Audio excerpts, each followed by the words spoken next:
Welcome back to JoyTube, a place where ancient texts and biblical stories are brought to life to help you understand how far we have come as human beings and what is next in God's plan concerning the creation of His hands. If you are here for the first time, you are highly appreciated. Please don't forget to subscribe to this channel so that you don't miss out on this Homeric journey of unveiling of the hidden truths of the ancient times. Today, we are looking at Lot, the nephew of Abraham, the father of faith. Let's dive in. What happens when a man chooses prosperity over purpose? What happens when the lights of a city blind you to its spiritual darkness? We are looking into the mysterious and cautionary tale of Lot, the nephew of Abraham, a man torn between faith and fortune, family and fame, obedience and opportunity. From journeying with one of the greatest patriarchs in history to barely escaping a fiery judgment, Lot's life has a lot to say about modern living, compromise, and mercy. Stay tuned, because this story is about you and me too. Genesis chapter 11 verses 27 to 32. Lot was the son of Haran, Abraham's deceased brother. After Haran's death, Lot came under the care of Abraham, then Abram. And when God called Abraham to leave his father's house and go to a land he would show him, Lot tagged along. So Abram departed as the Lord had spoken unto him, and Lot went with him. Genesis chapter 12 verse 4. Why did Abraham bring Lot? Out of compassion. Lot was family, possibly like a son to him.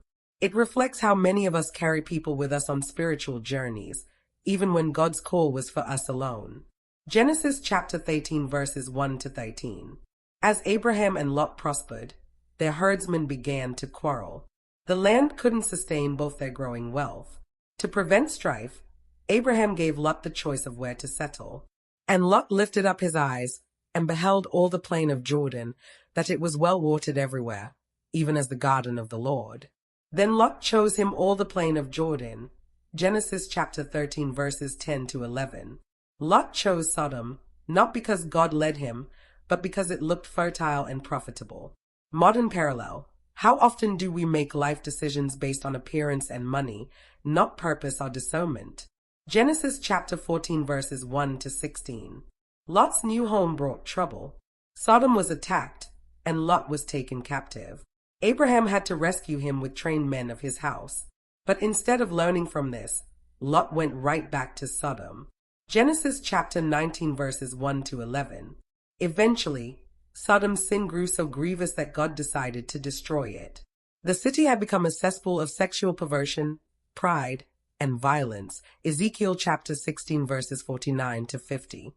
When two angels visited Sodom, the men of the city surrounded Lot's house demanding to sexually violate them. Bring them out to us that we may know them. Genesis chapter 19 verse 5. In a shocking moment, Lot offered his daughters instead. This reveals how twisted his moral compass had become. Genesis chapter 18 verses 22 to 33. Abraham, learning of Sodom's impending doom, interceded with God, asking if he would spare the city for the sake of 50, 45, 30, even 10 righteous people. Will not the judge of all the earth do right? Genesis chapter 18 verse 25. Because of Abraham's prayer, Lot was spared, not because of his righteousness, but because of mercy. Genesis chapter 19 verse 15 to 29. Lot hesitated. The angels literally had to drag him, his wife, and 2 daughters out of the city. And while he lingered, the men laid hold upon his hand. Genesis chapter 19 verse 16. His wife looked back, her heart still tied to Sodom, and turned into a pillar of salt. Genesis chapter 19 verses 30 to 38. Now living in fear and isolation in a cave, Lot's daughters, thinking all humanity was destroyed, got their father drunk and slept with him, each bearing a child. Thus were both the daughters of Lot with child by their father. Genesis chapter 19 verse 36. The sons born were Moab, father of the Moabites, and Ben-Ammi, father of the Ammonites. These 2 nations would become long-standing enemies of Israel, causing immense trouble down the generations. Modern insight: when you compromise, your children may inherit the confusion. Lot's story is a warning about where we raise our families, what we tolerate, and what legacy we leave. Are you choosing Sodom for its sparkle and ignoring its spiritual cost? Not all that glitters is gold. Sometimes you look on the outward appearance. It takes discernment to see beyond physical. If you are a Christian, you need to operate the gift of the Holy Spirit, and one of them is discernment gift. This gift helps individual Christian to avoid being deceived. People lie, pretend, and deceive fellow human beings, but if you are operating the gift of discernment, you will discover and know the truth. Are you raising your children in a spiritually toxic environment? It is important to raise your kids in a good environment. Children's characters are formed and influenced by the environment they are raised. Do not live in a spiritually toxic environment, if for nothing else, for the sake of your children that will carry your legacy. We are expected to raise godly children to the glory of God. Are you lingering when God is telling you to flee? Many Christians drag legs when God is saying run.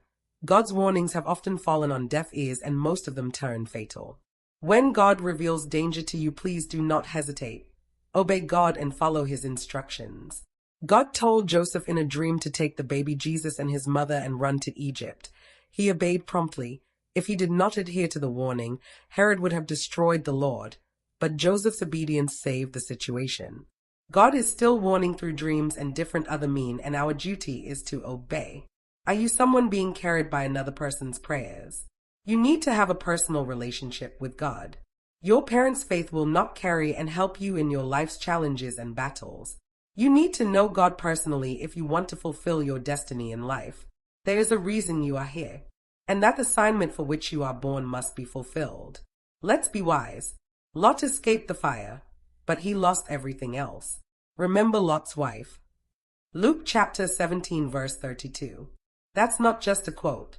It's a warning, a divine red flag, a trumpet blast in our generation. Lot started well. He journeyed with a man of faith. He saw miracles. He was even called righteous by Peter, 2 Peter chapter 2 verses 7 to 8, because he was tormented by the wickedness around him. Lot saw all the dealings of God with Abraham, but that could influence him to develop his faith in God. Perhaps the moral decay in Sodom has dimmed his faith, but he settled in compromise. He chose comfort over calling. He was delivered, but his life ended in sorrow, fear, and scandal. If this ministered to you, please like, share, and subscribe to JoyTube for more powerful, spirit-led biblical stories that bring ancient truths to modern life. Drop a comment if you want us to cover another Bible character in the next video. Thanks for watching.